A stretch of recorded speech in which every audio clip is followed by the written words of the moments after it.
Good morning, everyone. I'm Allyson Lewis with the 7 Minute Life. I'm delighted to have my friend Barbara Hemphill on the class today. I'm going to tell you a little bit more about Barbara in just a moment, but today we're going to be talking about decluttering your life, creating space for new goals. And as I set this class up, one of the biggest problems we've had is that people really struggle with clutter and with being disorganized.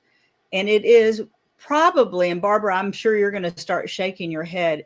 It is a problem universally for people. And, I'm a time management expert. The pieces that revolve around time management, we talk about every single sheet of paper, not only is clutter, but it mentally also creates clutter and chaos in your brain. So the very first step I'd like is for you to introduce yourself to our listeners today. So Barbara, tell us a little more about you. Well, first of all, Allyson, I just want to say thank you so much for having me. I love the 7 Minute Life is so important and so valuable, and I'm really honored that you would include me in it. I am the founder of a company called Productive Environment Institute, and I have been an entrepreneur for 43 years. We define productive environment as an intentional setting in which everyone can accomplish their work and enjoy their lives. And the way this started was 43 years ago. I had moved from India, where I lived for 5 years. I adopted 3 orphan children who were 2, 3, and 4. One with special needs. And we lived in New York City. And my husband worked for a nonprofit organization and didn't make enough money for us to live for living expenses. And I needed to figure out a way to contribute to the family income, but I wanted to put my children first. So I decided the way to do that would be to listen to what people were complaining about that I could help with and they would pay me for. And just to what you said, it's like everybody complains about clutter. I mean, everywhere, especially about other people's clutter. We'll get to that later. And so I took $7 out of the grocery money, which was a big deal because I used to walk 20 blocks because I didn't have 50 cents for the bus. And it said, disorganized, I organize closets, files, kitchens, you name it, call Barbara Hemphill. And like a lot of entrepreneurs, I had a little bit of a rough start. I got 3 crank calls from guys trying to pick me up. And the 4th call was from a widow, 55 years old, whose husband was an attorney, and he had died very suddenly. And he had left piles of paper everywhere at his office, at home. And she didn't have a clue what to do. She didn't know where things were, and she didn't have any children. So in a way, I did probably what a daughter would do. And I walked in and I looked at it and I think, what in the world have I done? This looks huge. And I thought, well, I'm just going to do what I know. And the 40 years I've been doing this has been based on 4 words. Clutter is postponed decisions. Clutter is postponed decisions. Yeah, I learned that from closets. I'll never forget. When you think about a closet, it fills up because it's full of clothes that you're going to wear when you lose 10 pounds. Or it's full of clothes that you got from your mother. You don't really like the clothes, but you don't want to offend your mother. Or the exercise equipment that looks so great on Home Shopping Network and it hasn't been out in 6 months. Oh, and then here's a big one. It's the candlesticks you got from Aunt Sally. And you love Aunt Sally, but the candlesticks are not really your style. But if she came for Thanksgiving dinner and they were on the table, she would be so happy. Now, that means you have to remember that you have them and be able to find them, which is, a whole different thing. Well, the same thing is true of paper. So let's say paper's on the kitchen counter, which is one of the things that I heard people talking about as I sat on the playground listening. I heard talk about, we haven't eaten off the dining room table for a month because it's piled full of papers, or we had to file an extension on our income taxes because I couldn't find the receipts. Well, say you have a pile of papers there and you pick up that first piece of paper and you look at it and you think, I can't do that today. And then you pick up the second and the third and the fourth. And before you know it, the pile that was on this side is now on this side. And it's like, oh my gosh, you got to pick up the kids at soccer or go to a meeting or get on a call or something. Yeah. Clutter is postponed decisions. And the same thing is true of things you wanted to do in your life. I'm working with a client right now who has wanted to write a book for 17 years. And I challenged her and said, it's time to do this if this is really important. But that brings up, Allyson, the number one step that people have to take in order to get rid of the clutter. And that is to answer the question, why is it important for me to get rid of this clutter? So, what I've heard from you, and one of the videos that we shot maybe 7 years ago has been one of our highest watched videos. So I know it's an important problem when the question that you just posed is not just a decluttering question, it's a humanity question. I know that we talk about, and you're going to get to that, about why decluttering is going to make your life better. But I want to come in and start with some very practical steps of what do you physically do? What is a professional organizer? What do you do? And how can having a professional organizer help a person who wants their life to be better? Well, let me tell you a story. I met a woman a couple of years ago at a professional organization, and I'd known her for a number of years, and she was always complaining about clutter. And I really liked her, and I said, I would love to offer you 3 pro bono hours, because I knew she was starting a new business, and I really wanted her, new job, and I really wanted her to be successful. And she wouldn't take me up on it. I'm thinking, why wouldn't you ask? And she said, I've hired 3 organizers in 2 states and paid almost $10,000, and I'm worse off than I was to begin with. And the reason that that's true is that people don't have a system to maintain the organizing. So where do we start? Well, first of all, we start with state your vision, which is, what are we getting organized for? Because if we just clear clutter, but we don't talk about why or what it means or how it's going to go, it's not going to last. But sometimes people, they're not really sure what to do. And I go to my own personal experience. My first marriage came to an end after 14 years. I was devastated. No one in my family had ever been divorced. I had these 3 adopted children. I didn't know what to do. I was devastated. I was sitting in a counselor's office, and she made a statement which changed my life and has changed the lives of thousands of people I've worked with. She said, Barbara, you have a blank slate. What do you want? And I said, I don't know. I was Mrs. Tom for 14 years, and I expected to be for another 50 years. I have no idea.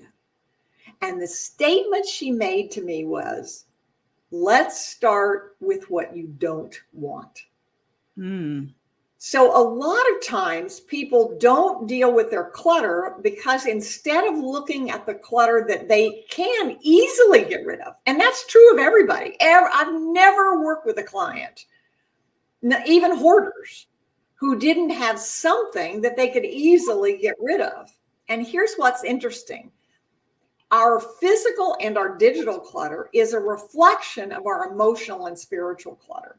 And part of the time we don't have a why because we're so cluttered. And when we begin to get rid of the clutter that we know we don't want. So I said to my counselor, well, I don't want to be broke, and I don't want to have a bad relationship with my ex, and I want to maintain my relationship with my children. It was like, okay, let's get rid of those things. Let's figure out how to do those. And then that will reveal where it is we want to go. So let's take paper as a perfect example, because Allyson, I'm sure you've seen this in your work. Paper is still, in spite of all the promises of the paperless office, paper is still the number one and most difficult thing for people to deal with. So if you learn how to do with paper, everything else gets really easy. So here is the very first thing that every single person on this call can do. There are only 3 decisions you can make about any piece of paper: file, act, or toss. That's the only 3 choices. File means, I don't know if I'll ever need it, but I don't have the guts to throw it away. Okay, so that is what we call a reference file. It's a place you're going to put it. I have one client who has 35,000 reference files. Does she need it? Probably not, but she wants it. And that's what this is about. Organizing is about what you want. The second one is act. Okay, this piece of paper, it's a bill I need to pay, a phone call I need to make, a form I need to fill out. So then you want to have a system, and we use the acronym for system of saving you space, time, energy, and money. Anytime there's anything in your life that you need to do repeatedly, whether it's exercising or taking vitamins or filling out an expense report for your boss, you need to have a system to do it. So you need to have a system for action files, and we'll get to that. And then the third is toss. So the question you want to ask is, does this piece of paper help me accomplish my work or enjoy my life? If it doesn't, it's clutter and you don't need it. And if you ask that question and you're still not sure, then ask this question. We call it the art of wastebasket question. What's the worst possible thing that would happen if I didn't have this piece of paper? If I threw it away and I was wrong, what would happen?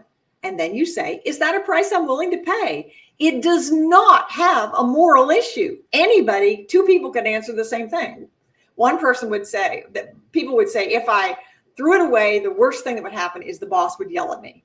And one person might say, let him yell, he'll get over it. And the other would say, I don't want him to yell, keep it. It isn't that one is right and one that's wrong. That's the art of organizing. And that's what this is about. People say to me, what should I do? To which we say, that's the wrong question. The question is, what will you do? Because if your why for getting rid of the clutter is big enough, we can always figure out a way to get there. So if I go back to the woman that I offered the 3 hours to, she finally agreed to it. And after 2 hours, she was ecstatic. And I said, so Kim, tell me, how is what we're doing different than what you've done before? And she said 2 things. One, she said, I never understood before that all those piles of paper were postponed decisions. And secondly, you never said to me, Kim, this is what you should do. You always said, Kim, what are you willing to do? You can keep everything you want, literally, if you're willing to pay the price. And the price is time, space, money, and energy. So our job as organizing consultants and productivity consultants is not saying you don't need that. It's to say, if you choose to keep it, if you decide, clutter is postponed decisions, if you decide to keep it, this is what it's going to cost you in time, space, money, and energy. And is that a price you're willing to pay? So one of the things I love about what you do, Barbara, is that, and it's similar with time management, is that time is a limited resource. And what fascinates me about the neuroscience of so much of what we're talking about is our brain is as well. And when I'm talking to people, every piece of paper is taking up a little bit of space, these postponed decisions. How does clutter impact, and this is a tough question, but at a broad scale, how does clutter impact people's mental health, their well-being at work, their happiness overall? Why is decluttering so important as a human? Because the clutter represents emotional and spiritual pain. The clutter. So one of the things I learned is that if someone is having trouble letting go of things, and I ask enough questions, without exception, if you ask enough questions, you will find out that that person has experienced a severe emotional loss in their life. So I'll give you an example. Very early in my career, just after I'd written Taming the Paper Tiger, I was in New York City at Barnes & Noble signing books, and I made that comment. And a young man in his 20s came up to me. He had tears in his eyes. And he said, I live in this apartment. It's full of papers. I haven't had anybody in it for months. He said, I come home from work at night and I say, okay, tonight's the night. I'm going to clean up this mess. And he said, I pick up the papers and I literally become physically paralyzed. And he said, I sort on my bed because that's the only flat space. And he said, sometimes I can barely get into my bed because of piles of paper. And then he looked at me and he said, my mother died when I was 6. Are you telling me that I can't deal with the paper until I deal with the grief of losing my mother? I said, I can't answer that. I'm not a mental health professional, but I can tell you what I have seen over and over again. If you find someone you trust, probably not a family member, to help you decide what you really need and want to keep, not someone else, not what someone else thinks, but what you think. What is here that's going to help you accomplish your work and enjoy your life? If you organize those papers, it will, in fact, impact the grief about your mother. I can guarantee it because I've seen it. I told that story. I was speaking to several hundred women at a university, and a woman came up to me and she said, you just saved my marriage. I said, wow, that's pretty dramatic. What do you mean? And she said, I came here with the intention of telling my husband, to whom I've been married for 13 years, that I was leaving because he's a pack rat and I have allergies and I can't clean the house because there's all this stuff around and he won't get rid of anything. And then she stopped and she said, but I never realized before until I heard you that it wasn't that he wouldn't get rid of it, but that he couldn't. His mother died when he was 7 years old. And she said, I don't know what I'm going to do, but I'm willing to give it another try. And I said, may I make a suggestion? She said, sure.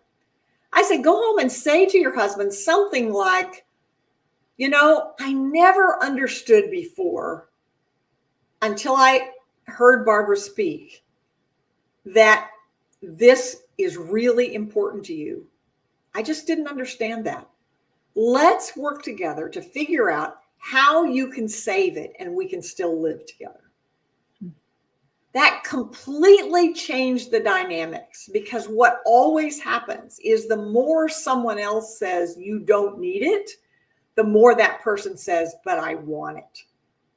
And I stayed in touch with them for several months afterwards. Wow. And it wasn't magic. I mean, it took years to get it that way, but it kept improving. And the more she was willing to give him authority to make decisions, the more willing he was. So he had collections and he'd say, well, I don't need to keep this. We can take a picture of this. And there were some things to do it. So I've had people say getting rid of the clutter in my life saved my life. It saved my marriage. It saved my job. Clutter is just a representation of the things that are important that are really going on. This is really important. Our listeners are people that want to re-engage with life. They want to have better time management. They want to have clarity and purpose and priorities. They want to be able to set new goals. I love that we've spent the first several minutes talking about the why and some of the emotional obstacles that keep us from doing that. I would love now for you to give our listeners those first tips where they can get off the call and have done something. What are some of those secret sauce, really easy baby steps that someone could take action on 10 minutes after we finish this call? Well, one of the things that anybody and everybody can do is walk around their house and just pick up an item in it and say, does this help me accomplish my work or enjoy my life? And if it doesn't, it's clutter. And then you need to figure out a way to get rid of it. Now, here's another thing that everyone can do. Get a container without a lid put it in an easily accessible space. And when you pick up something that you don't need, that someone else might use, put it in that container immediately, and then identify a place. Everybody, I have 2 or 3 places that I trust, that I know that do good things with those, because in my book, Less Clutter, More Life, one of the things I talked about was why people don't get rid of things. And one of the biggest things is they want to be responsible. And so they end up being responsible for the whole world and being irresponsible for themselves. And so if you can find some place to donate that stuff that you feel good about. And I had one client who said, I'm going to go volunteer there before I donate, because I want to see how it works. And she did. And she was a hoarder. And she suddenly wasn't a hoarder anymore, because the reason she was a hoarder was because she was afraid to let go because other people wouldn't be responsible. And when she found somebody else could be responsible, she was able to do that. Another thing you can do is if paper's an issue, everyone needs in their home what we call the home office for the business of life. It's a place where you physically handle the paper. And it's important that it be a place you like to be. Yeah. Because a lot of people have made it the undecorated bedroom that gets cold in the winter and hot in the summer, and they don't like to go up there. Well, you're already doing things you don't like to do. So if you try to do them in a place you don't like to be, you've really compounded. It doesn't have to be a big space. When I was early in my career, I had a woman who was actually an assistant to Pat Nixon when Richard Nixon was president. And she had a gorgeous condo, beautifully, with lots of things in it, but she had little piles of paper everywhere. It was a tiny condo in Washington, D.C. She had a front hall closet, and we opened up the front hall closet and had the vacuum cleaner hose, which she didn't even use anymore because somebody else cleaned the house.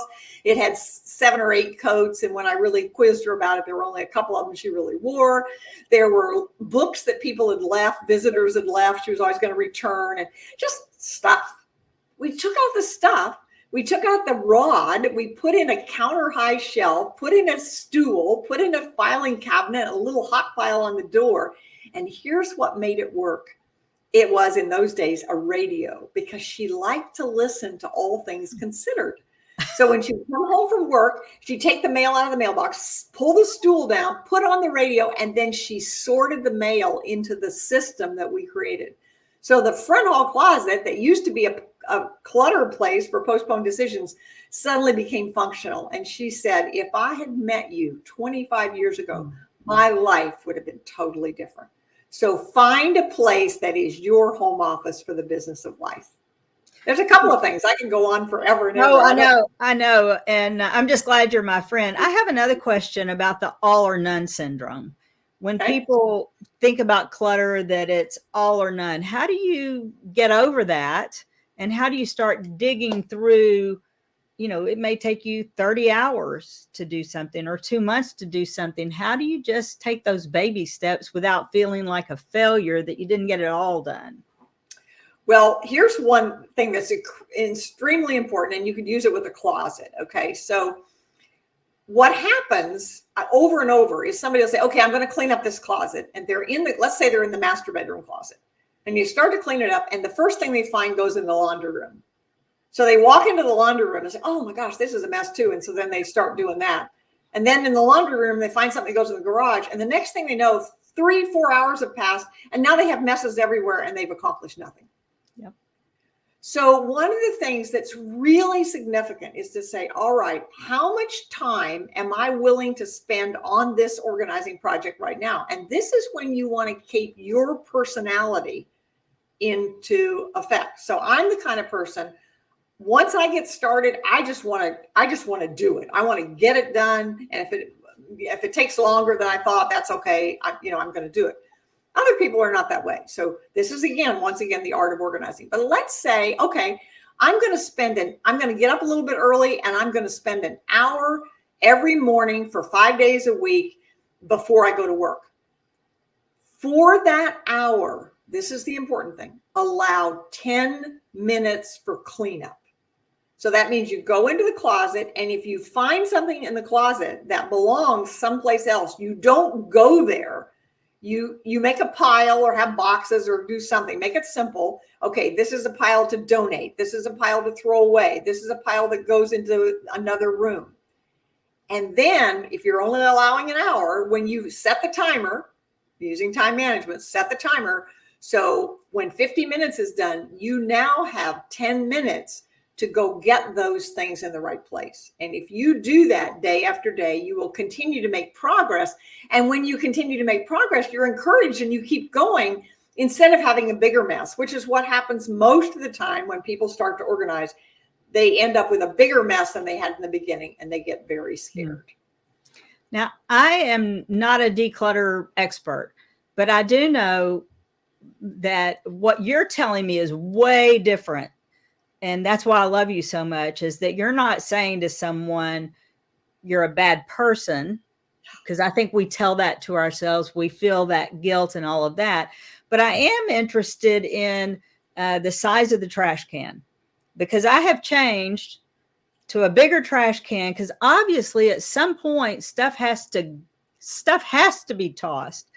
So it's that, maybe that's the fastest thing, but how do we not let things accumulate? How do we actually find the freedom to toss? Because that's a big deal. So I'm not quite even sure what I'm asking. Well, actually, you said the right thing. You want to have a bigger trash can. And let me tell you a story in the corporate world that addresses this. One of the things that our company does is we do what we call productive environment days in companies. And so this is for a group of people that share a physical space and share information. And we have an event. And we bring in recycling bins, shredding bins, and we establish what we call trash to treasure, which is a place where, okay, here's a frog mug and I don't really want it, but maybe somebody else will. And anybody during the day can go in and get it as long as they take it home. And then the big thing is this is a center where we put things that belong to the company, but we don't need it or want it. And then at the end of the day, management can come in and decide about it. Well, every time we do that, and we start with breakfast in the morning, we do a seminar called Sometimes It Takes an Expert to Take Out the Trash, and we teach them how to make decisions and the art of waste basketry. Every single time when we schedule this, people underestimate how much is going to be thrown away.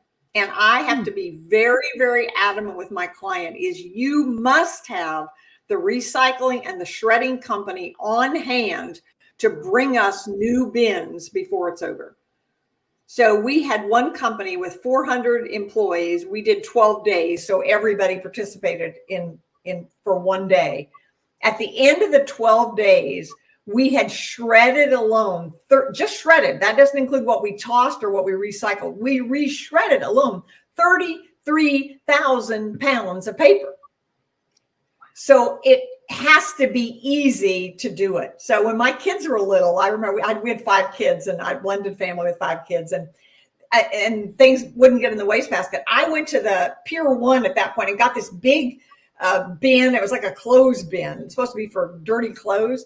Took the lid off and put it in the family room because the kids would throw it like basketball, and it would help them get the trash in the trash can. So you have to make it easy to get rid of. Or if people are shredding, for example, what happens? People buy a shredder, and they buy a shredder that will only shred 10 pieces of paper at once. They let the shredding get really far behind, and then they're in a hurry and they put in 20 pieces and they break the shredder.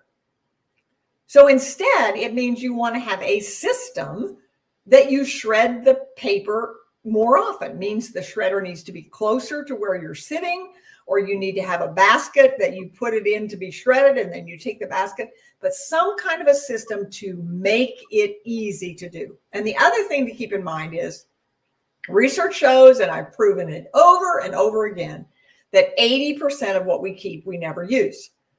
And the more we keep, the less we use, either because we can't remember that we forgot we had it, or we can't find it and we buy more. And so a lot of clutter is duplicates. It's multiples of spices and office supplies and things like that.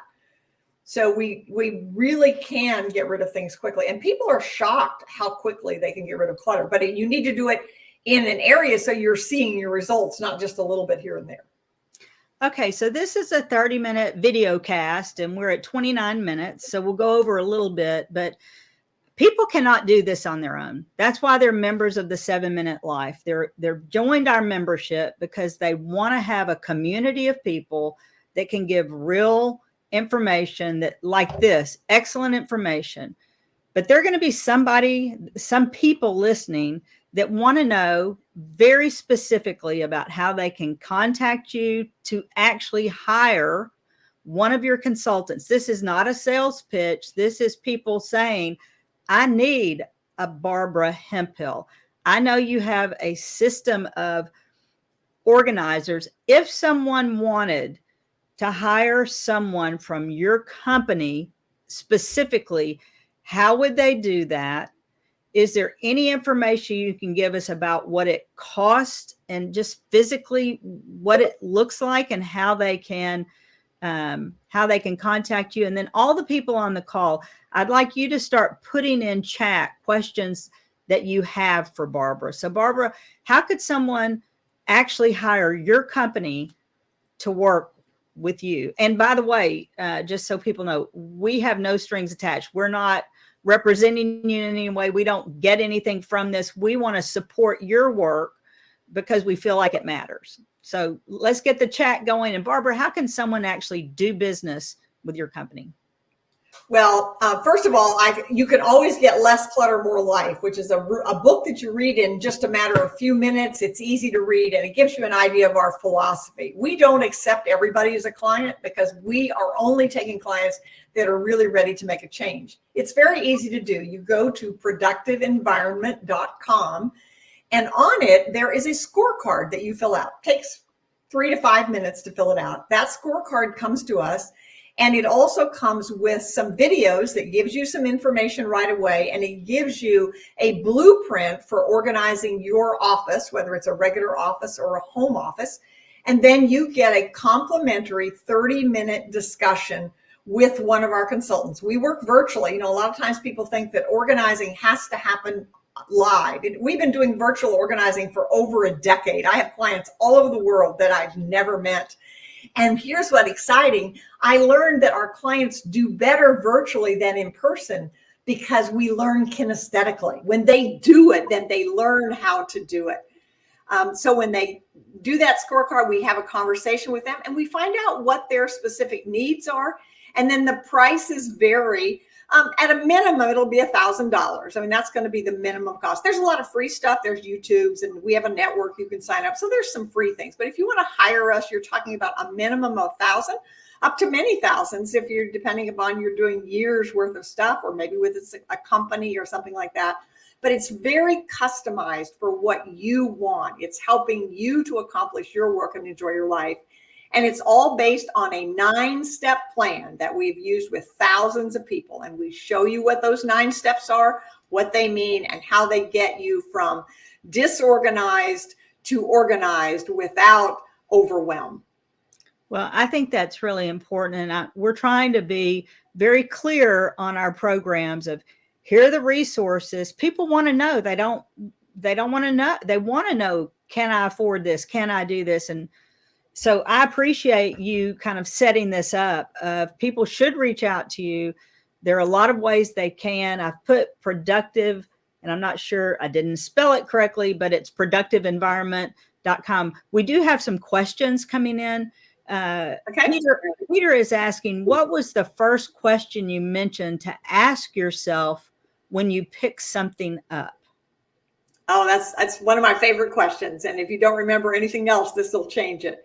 It's, does this, whatever you pick up, does this help me accomplish my work or enjoy my life?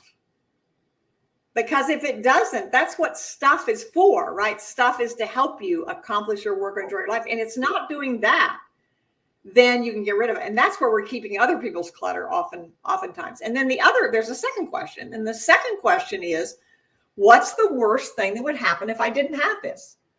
So let's say it's an item of clothing and you get rid of it. And then later on you say, oh, I wish I had it. And that happens all the time. When we work with people, we always say, we guarantee you that you'll probably get rid of something that later on you wished you had. But the question is, what was the price you were paying to keep it? And so the interesting thing is, in all the years that I've done this, and I've done it in corporations, with big companies, and with individuals, nobody has ever come back to me and said, I'm sorry I did this. Now, I think that's incredible. We have another question. Could you talk again about how clutter is related to pain? Well, I was talking about emotional pain, but then you know that emotional pain also, it reflects, if you've studied the brain, and Allyson, you mentioned the brain, and there's a big part of that. Emotional pain comes into physical pain, and physical pain comes into emotional pain. So clutter represents the loss of something. So for example, I had a client where she would just had trouble getting rid of lots of things because she planned to be a mother. And then it came out that she wasn't going to be. And so that emotional pain, she was hanging on to all of these things, and that became a big issue. Sometimes it's people that don't know what they want to do with their career. I call myself a vision accelerator, and I have clients that I work with specifically, just me personally, where I'm helping people who don't know what they were born to do. I believe God created every single one of us for a specific purpose. And when we know what that purpose is, getting rid of clutter is easy. But if we don't know what the purpose is, then getting rid of the clutter often reveals that. And so the physical and emotional pain comes when we're not doing what we were created to do. I love that. And I want to make sure people have time for questions, but I'd like you to answer, what are the 3 most common questions you receive as you're virtually sitting in someone's home? What are the 3 most common questions, and what are the simplest answers that you give to people? So what would be the first question when you're working with a new client and they're trying to figure it out? Not so much the psychological, but the really practical. Let's say it's a closet, or let's start with a desk. What's the first question you get when someone's trying to work on their desk, and what is your answer? Well, one of the questions is a 2-pronged question, is how long is this going to take and how much is it going to cost? I mean, that's what everybody always wants to know. And my answer is, I can't tell you, because number one, I don't know how fast you're going to make decisions. And that's a big part of it. And I don't know what your goal is, but what I can tell you for absolute certainty is, the longer you wait, the longer it's going to take, and the more it's going to cost you in lost opportunities. So it's really important to get started. So one of the questions that I ask people is, what is the one thing that has to happen in your life for you to be happy with your progress? And when people answer that question, then we know how to deal with clutter. Allyson, you cannot deal with clutter if you don't deal with emotions. That most organizing consultants, I mean, there are thousands of them. I've trained a lot of them, and most of them fail.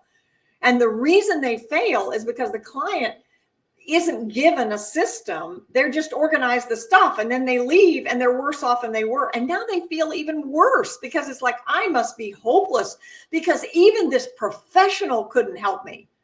It isn't the client's fault. It's the organizer's fault. So I love that. Back to practical. When you come in, where is the first place you start? Does the client answer that, or that's what's right. the first physical place? Well, paper is, I would say 9 times out of 10, paper or digital clutter is where we begin, because our paper, physical paper clutter and digital clutter, it's not the clutter, it's what it represents. Those pieces of paper represent our debt. They represent our intentions, the things that are most important for us. That's why it's so hard to make decisions. So we become facilitators. We don't make the decision, but we ask the questions. We train them to ask the questions. We're leaving people. We have a specific program that we do in 90 days. We have a We have a 5-step, it's a 9-step process. There's 9 steps. It says, discover the path from overwhelm to optimize, increase productivity in 90 days or less so you can accomplish your work and enjoy your life without disorganization and overwhelm. And we have hundreds of clients that have done it. And that's because they start with paper. Because once you learn to do the paper, everything else becomes easy. All the principles are the same. You can take all the principles, but if you organize the paper, you get control. And the paper is often the most dangerous, right? It's the bill that you don't pay. And then you have to pay a fee for that, or you don't get the taxes done, or you don't send a birthday card on time and you offend your mother, and all of those things. Our papers represent things that are really important. So when you get paper and digital information done, your life is going to be so much simpler forever. We're leaving you with a new capability. We're not just organizing it and then leaving. We're showing you how to do it. So I have one client I can think of that it was a professor. I worked with her in her home office. And after 23 years, she retired. And I had spent 8 hours with her. That's all I did. And back then it wasn't virtual. I had physically gone into her home office for 8 hours. I had put our system in place, the system that we teach now. 23 years later, she was retiring and she'd been using the same system. That's amazing. Okay, so the first question we asked is, where do you really start? Paper. I love that. What's the second most commonly asked question that you receive, and what answer would you give when people are getting started? What do I do about my email? Email is just an enormous problem for people, bigger even than paper. The problem is with email and digital, it's hidden clutter. You know, the piles of paper you can see. And in fact, the paper is easier to deal with than the digital, because if I have a pile of papers, I can go through those papers quickly and figure out whether I need them or not. Like if I'm audited or my boss wants something. But if I have digital documents, who knows where they are? Are they on my phone? Are they in my email? Are they in, where are they? So once again, we work with people to put up systems to manage their digital information. In fact, one of our consultants, Judy Gurdon, and I collaborated and wrote a book called Taming the Digital Tiger Gmail Edition, which it just came out this year. And it's, since Gmail redid their stuff, it's all the new platform. It's every question you ever wanted to know about Gmail. And we help people with that as well. Okay, well, we'll make sure that information goes out. The third question, and then we'll wrap up. What's the third most common problem and the answer that you might give to them?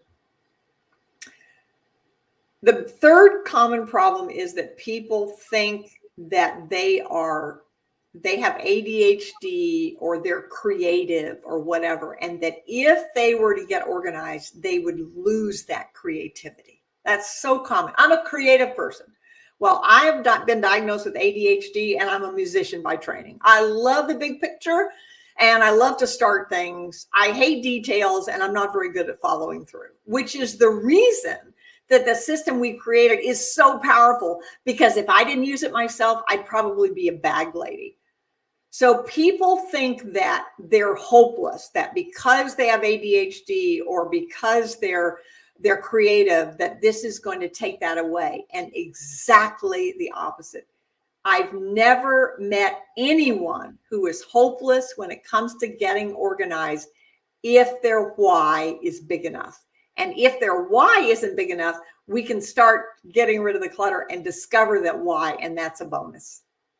Okay, I've got one final question, just because I was in sales. Can cleaning up and getting organized help make you money? That's a terrible question. Gosh. Or maybe it's not a terrible question. Let me ask it again. Can decluttering your office and your mind in sales help you increase your revenues? Absolutely, because if you're not making money in sales, and you know this because of what you teach, you're not spending your time in the right place.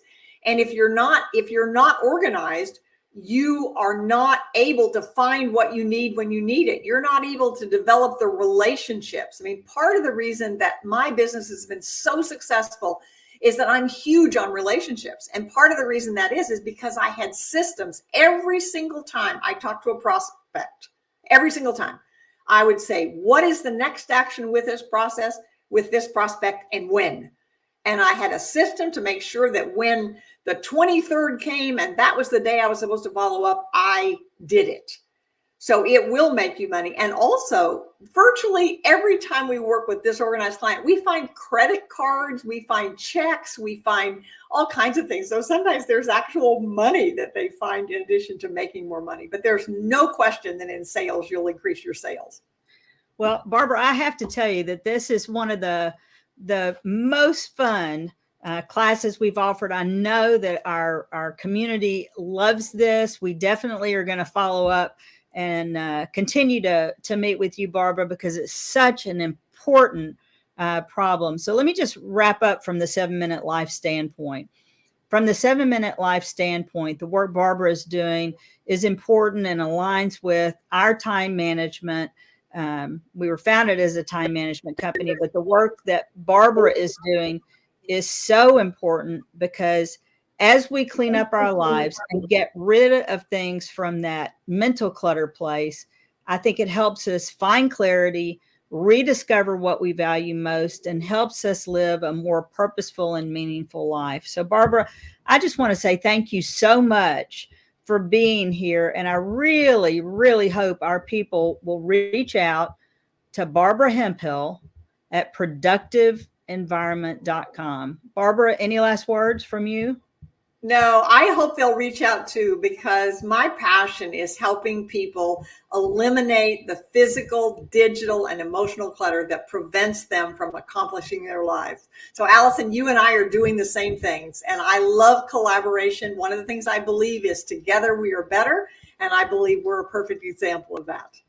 Well, Barbara, thank you so much for being here, and it's just always a joy to see my friends. So thanks again. Thank you, Allyson. Okay, bye-bye. Bye-bye.